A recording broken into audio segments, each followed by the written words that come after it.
চিন্টু এই ডিমগুলো সাবধানে রেখো। আচ্ছা ঠিক আছে বাবা। বাবা কি আমার জন্য শুধু ডিমই এনেছে নাকি এর ভিতরে খেলনা খুলনাও আছে? আস্তে করে দেখি ভিতরে কি আছে। বাবা দেখলে আমাকে অনেক বোকা দিবে, খুলে দেখি। আরে কি এটা তোমার হাত থেকে পড়ে গেল, এখন বাবা আমাকে অনেক বোকাঝোকা করবে। আরে কি এটার ভিতরে সব ডিম দেখি ফেটে গিয়েছে, এখন আমি কি করব?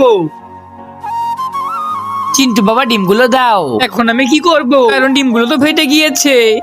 আরে চিন্টু এগুলো রাজহাঁসের ডিম ছিল, তুমি এটা কি করেছো? চিন্টুর মা এই দেখো চিন্টু কি করেছে, জলদি ঘরে আসো। মা আমাকে এবারের মতো মাফ করে দাও, এখন এই ডিমটা কিছু একটা করতে হবে, না হলে আমার সাথে এরকমই হবে। বাবা মা বকা দেওয়ার আগে জলদি জলদি ঘরে চলে দরজা খেয়ে দিব। চিন্টু বাবা কি হয়েছে ওর? কিন্তু ভিডিওতে যাওয়ার আগে তোমার যদি আল্লাহর নাম লেখা এই ছবিটা ভাল লেগে থাকে তাহলে ভিডিওতে লাইক করে একটা সাবস্ক্রাইব করে দিও, আর আল্লাহর এই সুন্দর নামটা কমেন্ট বক্সে লিখে যেও। আর তুমি যদি আল্লাহর এই নামটা কমেন্ট বক্সে না লেখো তাহলে আমি বুঝে নিব তুমি আল্লাহকে একটু ভালোবাসো না। বলো না। আরে তুমি বুঝোনি, আসলে চিন্টু ডিমগুলো ফাটিয়ে ফেলেছে। আরে এটা কি, চিন্টু দেখি ডিমগুলো ফাটিয়ে ফেলেছে। আচ্ছা থাক, ও যেহেতু ওর ভুলটা বুঝতে পেরেছে তাহলে ওকে আমি আজকে কিছুই বলবো না। বন্ধুরা ভিডিওটা ভালো লাগলে লাইক করে সাবস্ক্রাইব করে কমেন্ট আল্লাহু আকবার লিখে যাবেন।